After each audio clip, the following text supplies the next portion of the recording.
Hey, this is Notser, and this is a look at the 0.6.0 Part 2 public test server features that they're going to implement. And I'm using shipcomrade.com because he's got it updated. You can already theory craft exactly what build you want to put on your ships. So let's just get everything else out of the way. They sort of adjusted the XP, I believe, slightly that the commanders earn. It wasn't a huge change, but you still can have an elite XP commander. You can still use that XP in other captains and level them up, or redistribute if you want to do that to avoid the doubloon cost, which is nice. That never existed, and now it does. Okay, so one of the skills they changed was fire prevention. They moved it to level 4 versus level 3, so it's a nerf to its positioning. It costs more. They did improve it, I'm doing air quotes, minus 10% versus minus 7% to the risk of fire. But that's really insignificant. The numbers say something like 0.3%. It's a really tiny number after everything is calculated. The real change that made fire prevention worthy of being taken was the maximum number of fire sources on a ship is reduced to 3. So it combined the superstructure. Most fires are on the forward and back superstructure. So it basically reduces the damage that most people would take if they selected the skill by 50%, give or take. You would just only have one fire on your superstructure. Good luck getting the bow, good luck getting the stern. And that was the way it went. And it was very powerful at level 3. Not so much at level 4. It's competing with a lot of identities. AA, secondary, concealment, destroyer hunting. There's a lot of different things it's competing with, and I don't know that it's going to be as relevant as it was at a level 3 position. So, what went to level 3? Well, survivability expert. And I think they just did this because they knew fire prevention was so good, they had to get it out of level 3. It was going to be taken by a lot of battleship captains. They were going to take it. They were also going to take manual secondary, and they were going to have the increased range of their secondaries, and they were just going to go to town in close proximity to the enemy, and they probably felt like, wow, that aligns way too well together. So they nerfed it. Survivability expert, this is really a destroyer skill only, and it's competing with too many destroyer skills. It's not as interesting down here at level 3. It just isn't. As a destroyer, you could take survivability expert, you could take faster torpedo rearm, you could take basic firing training for your main battery, you could take superintendent for more charges on your smoke, boost, hydro for the Germans, demolition expert, 2% chance to light the target on fire with your main battery, vigilance if you want to be that sort of screen in front of your team. That's a lot of skills that you would take. Even basic survivability, although I wouldn't take it, you could. So, it's really made both of these slots less compelling after the changes. And I think it was just because Wargaming saw that fire prevention was going to be the skill that everyone added to their arsenal. And they were afraid that it was just too easy to add. Survivability expert was just an unfortunate consequence to this necessary nerf in Wargaming's mind. Is it necessary? I mean, it makes HE less impactful. It makes the chance to light the target on fire less important, and that is a big deal for some builds. So what else did they change? The inertia, and they call it inertial, but inertia fuse for the HE shells. They made it 30% versus 20%, 25% armor penetration capacity, and they buffed it from minus 6% reduction in your HE's shells chance to light the target on fire to minus 3. This is a really big buff to this skill. There are so many small caliber guns that fire HE, and the HE fails to do any damage, or you could get more damage out of it because the target's on fire or whatever. The previous version, it was basically turning all Destroyer HE into a light AP shell. It couldn't light the target on fire, and you didn't have enough chance to light the target on fire. This way, you could theoretically compensate with Demolition Expert and the signal flags. So you could have the same chance to light the target on fire as you would previously in the gearing, but you would be doing a little bit more damage because less of your shells would fail to penetrate or fail to do any damage. So that could be pretty cool, right? Yeah, it's a good change to a skill. It is a level 4, and it is competing with a lot of good skills, but it is a good change to this skill. Just straight up better than it was in 0.6.0 Part 1. Evasive Maneuver. Evasive Maneuver is now a real tanky ability. They used to make it stealth. It would make your aircraft almost invisible after they were returning to the aircraft. So notice how it says, decreases the airspeed of the strike aircraft, but also reduces their detectability and increases their hit points when returning to the aircraft carrier. When is this applied? Is this applied when you press F and it's on a return course? Or when you drop your load? I assume it's on a return course.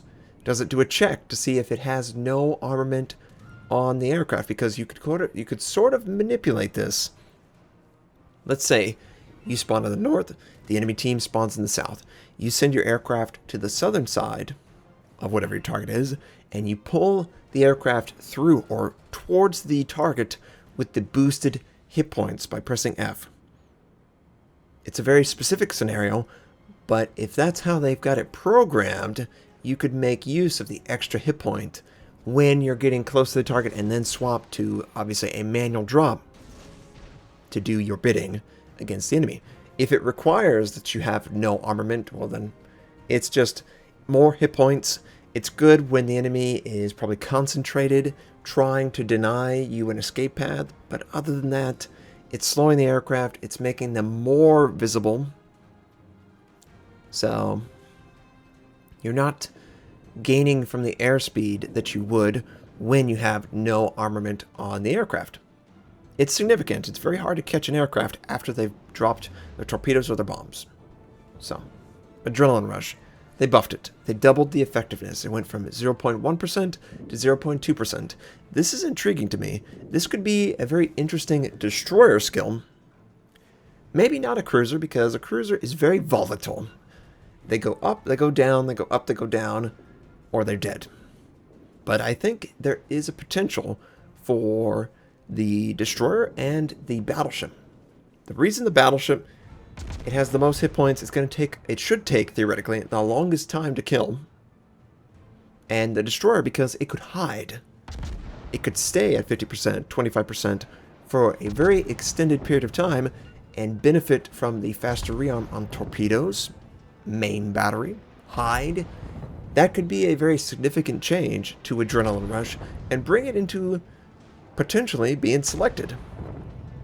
So let me just run through a couple builds that maybe I wanted to do and now I can't really do it. So let's add catapult aircraft. They didn't change this. It's still really good for battleships. You take expert marksman because battleship guns are notoriously slow. And previously, you might select basic firing training. Well, you would. You would select basic firing training for a secondary build. This is a secondary build. And obviously for a secondary build, you need manual fire secondary and the extra range on your secondary. Okay, well, now we have to choose. We could take Demolition Expert if we're going German. They have a high chance to light a target on fire. We could go HEAP, Fire Prevention, but we can't go what we wanted to go previously, which was maybe Fire Prevention, and honestly, maybe we take Adrenaline Rush. You're tanky, you're going to be in the thick of it, you get all your armament. Look at it, all types of armament. So, is that your secondary armament as well? If they didn't nerf Fire Prevention and move it to level 4, you could have theoretically had a tanky, aggressive pushing German secondary build that benefited from losing hit points. Its DPS would go up as it was being aggressively pushing. That is a pretty crazy build, right? Obviously, it's survivability expert now, but that position was for fire prevention. So you cannot be this aggressive and deny the fire chance that you could in the previous build. It's very interesting, right? If you take fire prevention, then you must take one skill. You have to take these two skills together. You just have to. You have to have manual secondary and advanced firing training.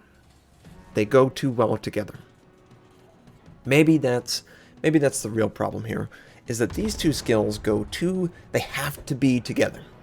You don't want to have crappy secondary range if you have the manual, and you don't really want to have great secondary range and not be able to increase the damage output of it. So it's one of the casualties of it. Now, as a destroyer captain, you could take priority target, preventative maintenance. Let's take priority target, last stand, and this is going to be a Soviet destroyer build, basic firing training, advanced firing training. That's sort of the core of the Soviets. Now what do you take? Well, you could take radio position. You could take HEAP. I think HEAP is going to give you a lot of damage. And if you take HEAP, then you want to take Demolition Expert to compensate for that lack of HE damage that it's going to subtract, right?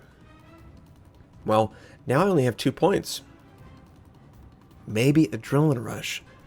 If it is as impactful as it sounds, you're going to have faster torpedo rearm, and your main battery is going to increase in its reload. Improve its reload time, so it should be faster. And as a Soviet, you usually take damage, so you're going to benefit pretty much every game. It's just the nature of being visible. Someone gets some chip damage, you might lose a little bit more, and a little bit more, a little bit more. It's very interesting where you could go. And this sort of moves radio position away. You have to decide, do I want my HE shells to be better? Some people will say, oh, HE shell, it's not worth it. You still need radio position. It's just that good. I don't know that it is. It's telling you information that a lot of good players already know. Now, it's very precise in the information it's telling you, but it's competing with a lot of skills. A lot of skills. And this HEAP is very destroyer focused at this point to me. Small caliber guns. Basically, all the gun calibers up to 203 are going to feel like HE shell AP. It feels better to have HEAP. That's my opinion.